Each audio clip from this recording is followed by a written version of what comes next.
Bonjour, je m'appelle Pedro, j'ai 15 ans, je suis apprenti étancheur en première année. Bonjour, je m'appelle Antonin, j'ai 22 ans, je suis en deuxième année de formation Polybat.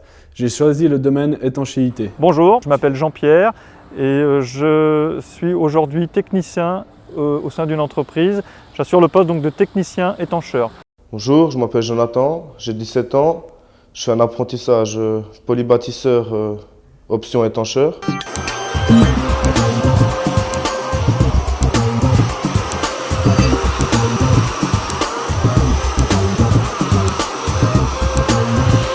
Qu'est-ce que c'est que le métier d'étancheur? Comme vous pouvez le voir aujourd'hui, on est sur site.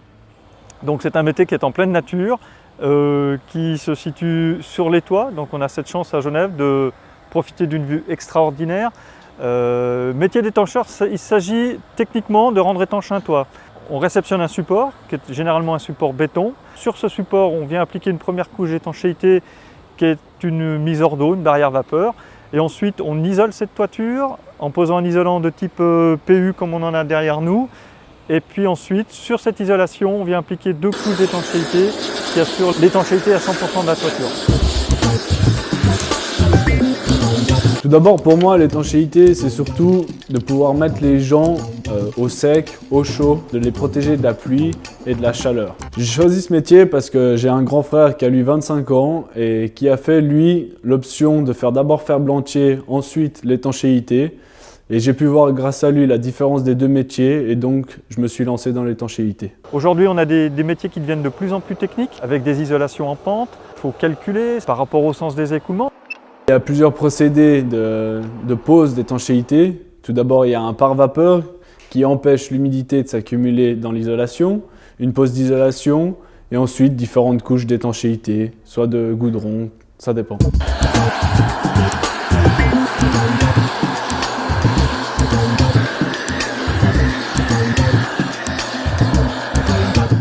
La formation d'étancheur se déroule en 3 années. Celle de polybâtisseur, on apprend les 5 métiers dont la façade, la couverture, l'échafaudage, puis story. On apprend pendant 2 ans ces 5 métiers. On a un examen final à la fin de la 2e année. Si on passe cet examen, on peut passer en 3e année, puis la 3e année sera spécialisée que sur l'étanchéité. Au bout de 3 ans, on a notre CFC, on a notre certificat. Et on peut faire après, si on veut, aller plus loin, contremaître, comme ça. Tout d'abord, moi je trouve que la formation Polybat, elle est bien parce qu'on ne voit pas que notre domaine de métier, on voit plusieurs choses, les stores, les toitures en pente, différentes sortes de métiers. Et ça nous instruit beaucoup pour le futur, d'être sur un chantier, de savoir se débrouiller. Et après, d'avoir en 3e année une option spécifique à notre métier, c'est très bien pour finir, pour après aller directement au CFC. La formation est faite par bloc. C'est donc on vient à peu près tous les 3 mois, 2 mois et demi ici. On vient pendant 2 semaines, 2 semaines et demie. Puis après, on repart à la maison pendant 3 mois. On est chez notre patron. Puis après, on revient, là on a des cours pratiques, donc on est venu pendant 3 jours. Des fois c'est une semaine, en fait ça dépend, on reçoit des feuilles avec tous des horaires, c'est par bloc. Ça a toujours une attente de 3 mois, puis après il y a 2 semaines et demie de cours. Il y a 2 semaines de cours à la suite, que de la théorie sur le métier, des maths, des choses, de la culture générale, de la gym. Et tous les 2 mois, on a 2 jours et demi de cours pratiques où on voit plusieurs choses à la fois, de l'étanchéité, de la toiture en pente, de la toiture plate. C'est vraiment diversifié pour pouvoir après connaître plusieurs sortes. Dans les cours, on apprend de la théorie, sur la couverture, sur tous les autres métiers, sur l'échafaudage, l'étanchéité, story. On apprend un peu aussi la connaissance des matériaux. Alors aujourd'hui, on est au 4e cours et en fait, on voit plusieurs choses à la fois. Donc autant de l'étanchéité qui remonte sur une façade, donc après une façade, et qui finit sur un toit en pente. Donc on voit les 3 choses qu'on avait vues les cours précédents en une fois. Et aussi, on a pu faire un montage d'échafaudage en plusieurs parties et de différentes façons. Je voudrais encore regarder un petit peu. Depuis le sol jusqu'à la chenot, 4 mètres 34. En dehors de la formation, on est surtout chez le patron. On peut pratiquer certaines choses qu'on a pu voir à l'école. Par exemple, des fois, on voit des nouvelles choses. Alors après, on peut leur demander est-ce que je pourrais faire une toiture où il y a de ci, de ça, pour vraiment se consacrer à ce qu'on a pu voir à l'école si on ne l'a pas compris. Et sinon, c'est d'apprendre le métier à l'état physique et en fait, après, être à l'école pour tout ce qui est intellectuel. Ce qui m'a attiré vers ce métier, c'est que c'est en plein air. C'est pas par exemple dans les bureaux enfermés en 4 murs. Et puis on a une certaine liberté de travailler. Déjà les métiers du bâtiment, on est sûr par rapport à la surpopulation qu'il y aura toujours des constructions. Donc on ne sera jamais en rab de métier. Et il est quand même bien rémunéré. Et après, si on veut aller de l'avant et devenir technicien ou des choses comme ça, on gagne très bien notre vie. Après le CFC, si je le réussis, je l'espère.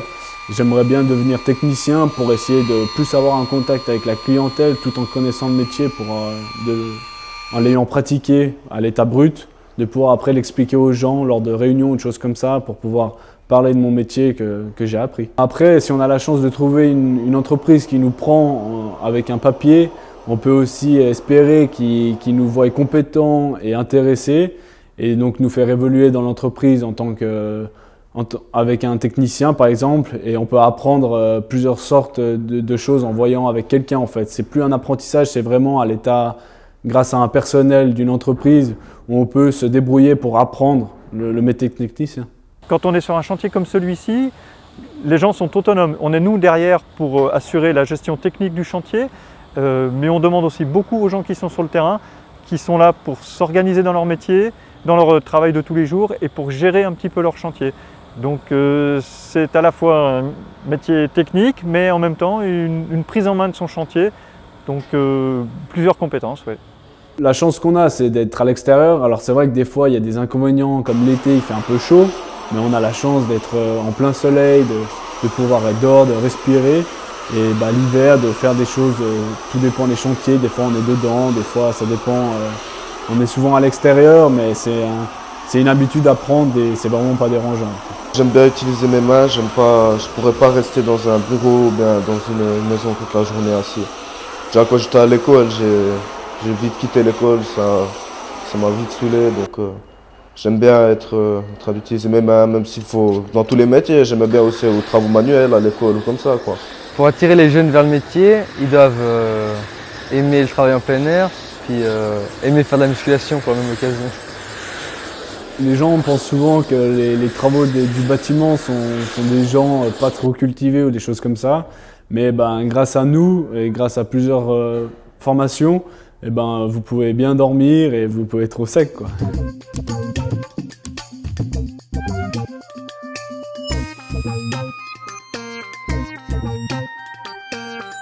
Thank you.